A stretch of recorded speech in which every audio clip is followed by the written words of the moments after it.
শুভ সকাল বন্ধুরা। এখন মেহফিলে একটা নাটক হবে। চলুন নাটকটা কিভাবে হয়, কিসের উপরে হয় আপনাদের সঙ্গে শেয়ার করি।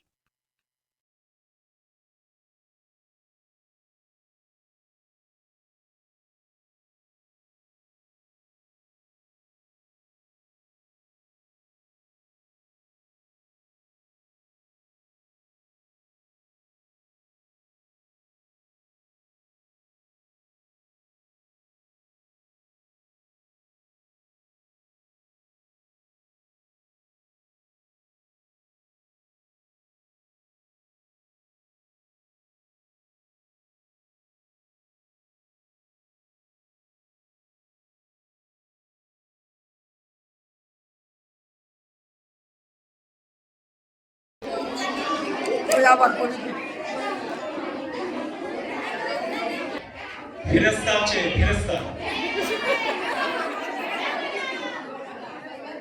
আর এই হচ্ছে মৃত ব্যক্তি, মৃত ব্যক্তি মারা গিয়েছে, 3 মিনিটের জন্য মারা গিয়েছে। আর এ ভালো কাজ করেছিল দুনিয়াতে, তাই বাচ্চাকে তাকে খুব ভালো কাজ করেনি, কিন্তু অনেক বড় প্রাসাদ বাগান সে বাচ্চাকে সেটা কি জন্য, সেটা পরে তার কথাই আপনারা বুঝতে পারবেন। আর এই ব্যক্তিকে আটকে রাখা হয়েছে, ফেরেশতা আটকে রেখে দিয়েছে, কারণ এ অন্যায় করেছিল পৃথিবীতে। এই জন্য ফেরেশতা তাকে আটকে রেখে দিয়েছে, যার সাথে অন্যায় করেছিল সে আবার মৃত্যুবরণ করে আসে, তাই এত কাল তাকে দরজাকে আটকে রাখা হয়েছে। ইনশাআল্লাহ মৃত ব্যক্তি আসবে, ফেরেশতার এখানে ফয়সালা হবে, তারপর তাকে ছাড় করা হবে।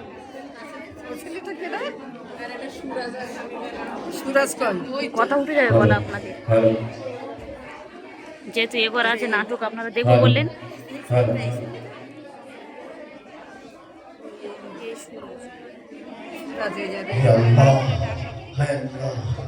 আমি কোথায় আসলাম? দূর দূরান্তে কাউকে দেখতে পাচ্ছি। হে আল্লাহ, বাম দিক থেকে এত গরম হাওয়া যে সহ্য করা যাচ্ছে না, আবার ডান দিক থেকে ঠান্ডা প্রশান্তির বাতাস। হে আল্লাহ, আমি কোথায় আসলাম? আল্লাহ, দেখি সামনে গিয়ে দেখি কারো দেখা পাই কিনা। এইটা আমি কি দেখছি? এত সুন্দর প্রাসাদ, এত সুন্দর বাগান, ওই তো এক ব্যক্তিকেও দেখতে পাচ্ছি। যাই ওনার কাছে গিয়ে কিছু জিজ্ঞাসা করি। ইনি তো সেই চাচা, এনাকে তো আমি চিনি, কিন্তু এত সুন্দর প্রাসাদে, এত সুন্দর বাগানে। যাই চাচার কাছে গিয়ে কিছু জিজ্ঞাসা করে দেখি। আসসালামু আলাইকুম চাচা। এসো এসো।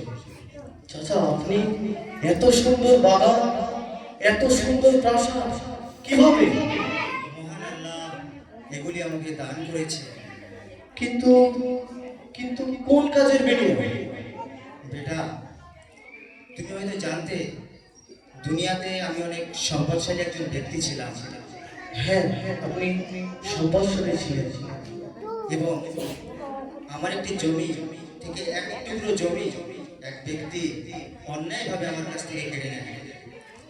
সেই জন্য মহান আল্লাহ এত রহমান রহিম, এত দয়াময়, এত করুণাময়, এত সূক্ষ্ম, এত ন্যায় বিচারক, যে দুনিয়াতে সেই ছোট্ট হক থেকে বঞ্চিত হওয়ার কারণে বারজাকে আমাকে এত সুন্দর প্রাসাদ, এত সুন্দর বাগান দান করেছে। আলহামদুলিল্লাহ, সুবহানাল্লাহ। এবং যে বা যারা আমাকে আমার প্রাপ্য হক থেকে বঞ্চিত করেছে, সেই সমস্ত ব্যক্তিদের জন্য অপেক্ষা করছে কঠিন আযাব। হায় আল্লাহ, মানুষ যদি জানতো হক থেকে হককে ফাঁকি দেওয়া এবং হক থেকে বঞ্চিত হওয়া, তার জন্য এই কঠিন দরজাকে কি অপেক্ষা করছে, তাহলে হয়তো মানুষ হক থেকে সচেতন হয়ে যেত। যাই সামনের দিকে এগিয়ে যাই, কারো দেখা পাই কিনা দেখি।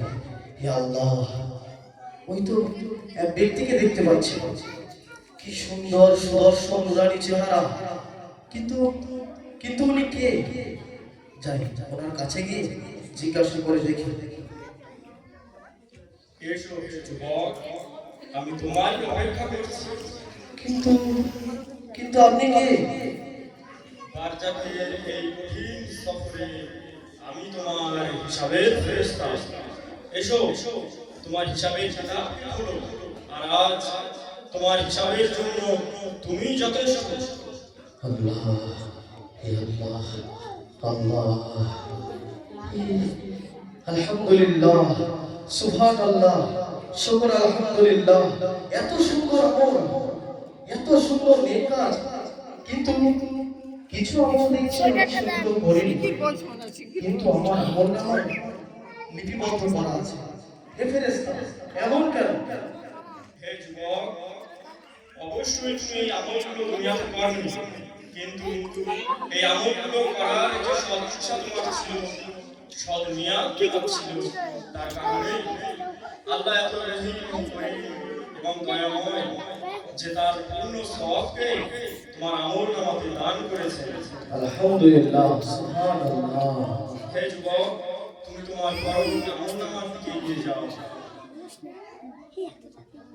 আলহামদুলিল্লাহ, সুবহানাল্লাহ। এত সুন্দর আমল, কিন্তু কিন্তু এ কি হচ্ছে?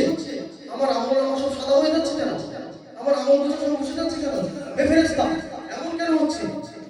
হে যুবক, অবশ্যই তুমি এই আমলগুলো দুনিয়াতে করেছিলে, কিন্তু এই আমলগুলোর ভিতরে ছিল ক্রিয়াকারী এবং মানুষকে দেখানোর জন্য ছিল। আর যা আমল মানুষকে দেখানোর জন্য হয়ে থাকে তা মহান আল্লাহর কাছে কোনো গ্রহণযোগ্যতাই থাকে না। তাই এই বারজাকের কঠিন সফরে এই আমলগুলো তোমার কোনো কাজেই আসেনি। তুমি কি জানো না আমল নিয়তের সাথে সম্পর্কিত? হে আল্লাহ, এই এখন আমার উপায় কি হবে? হে যুবক, আরো যে আমলগুলো তুমি দেখছো তোমার আমল নামা থেকে মুছে যাচ্ছে, তুমি দুনিয়াতে যাদেরকে নিয়ে অট্টহাসি এসেছিলে, যাদেরকে নিয়ে সমালোচনা করেছিলে, এই আমলগুলো তাদের আমল নামাতে জমা হয়েছে। আল্লাহ, আল্লাহ, এখন আমার উপায় কি? হে আল্লাহ, হে যুবক, যাও, এই ব্যক্তি তোমার জন্য 35 বছর এখানে অপেক্ষা করছে। তুমি গিয়ে তার সাথে সাক্ষাৎ করো। আসসালামু আলাইকুম ভাই। ওয়ালাইকুম আসসালাম। ভাই, ভাই আপনি এসেছেন? হ্যাঁ এসেছি, কিন্তু আপনি আমার জন্য 35 বছর অপেক্ষা করছেন? হ্যাঁ ভাই, আমি আপনার কাছে ক্ষমা চাওয়ার জন্যই এখানে আপনার জন্য অপেক্ষা করছি। ও, কিন্তু কিন্তু কেন? কারণ দুনিয়াতে আপনারা দুই ভাই সম্পদ নিয়ে এক বিবাদে জড়িয়েছে বুঝেছি। এবং সেই বিবাদকে কেন্দ্র করে এক গ্রাম্য সালিশ ডাকা হয়েছে। সেই সালিশের প্রধান বিচারক ছিলাম আমি। আমি জানতাম আপনি ন্যায় পক্ষে এবং আপনার ভাই ছিলেন অন্যায় পক্ষে, কিন্তু কিছু প্রভাবশালী ব্যক্তি এবং অর্থের লোভে আমি অন্যায়ের দিকে রায় দিয়েছিলাম। তাই ফেরেশতা আমাকে এখানে 35 বছর ধরে আটকে রেখেছে। তাই দয়া করে আমাকে ক্ষমা করে দেন ভাই। না ভাই, আমি আপনাকে কিভাবে ক্ষমা করব? দুনিয়াতে আপনার অন্যায় বিচারের জন্য আমি প্রতিটা সময় অপমানিত, লাঞ্ছিত এবং অনেক দুঃখ সহ্য করেছি। তাই ভাই, আমি আপনাকে ক্ষমা করতে পারবো না। হ্যাঁ ভাই, দয়া করে আমাকে ক্ষমা করে দেন, আমাকে ক্ষমা করে দেন। না হলে ফেরেশতা আমাকে এখান থেকে যেতে দিচ্ছেন। তাই আমাকে ক্ষমা করে দেন। আমি আপনাকে ক্ষমা করতে পারি, একটাই শর্ত, আপনার 5 বছরের আমল আমাকে দিতে হবে। এটা কিভাবে সম্ভব? আর যাকে এই কঠিন সফরে যে আমলগুলোই আমাকে সাহায্য করবে, তার থেকে 5 বছরের আমল আমি আপনাকে কিভাবে দেব? ভাই, এটা আপনাকে দুনিয়াতে চিন্তা করার দরকার ছিল। আপনি যদি আমল আমাকে দেন তাহলে আমি আপনাকে ক্ষমা করতে পারবো, তা না হলে আমি আপনাকে ক্ষমা করতে পারবো না। এবার দেখেন আপনি কি করবেন। হায় আফসোস, তাহলে আমার তো এখন আর কিছুই করার থাকবে না। আমার ক্ষমা করার পরিবর্তে আমি আমার 5 বছরের আমল আপনাকে দিয়ে দিলাম। হে যুবক, যদি তুমি এই ক্ষমাটি দুনিয়াতে করতে, তাহলে এর থেকে 70 গুণ বেশি সওয়াব আল্লাহ তোমাকে দান করত। হে যুবকেরা, তোমরা কি জানো না, মহান আল্লাহ সর্বদাই ক্ষমাশীল ব্যক্তিদেরকেই পছন্দ করেন। হায় আফসোস, হে যুবকেরা, যাও, তোমরা তোমাদের সফরে এগিয়ে যাও।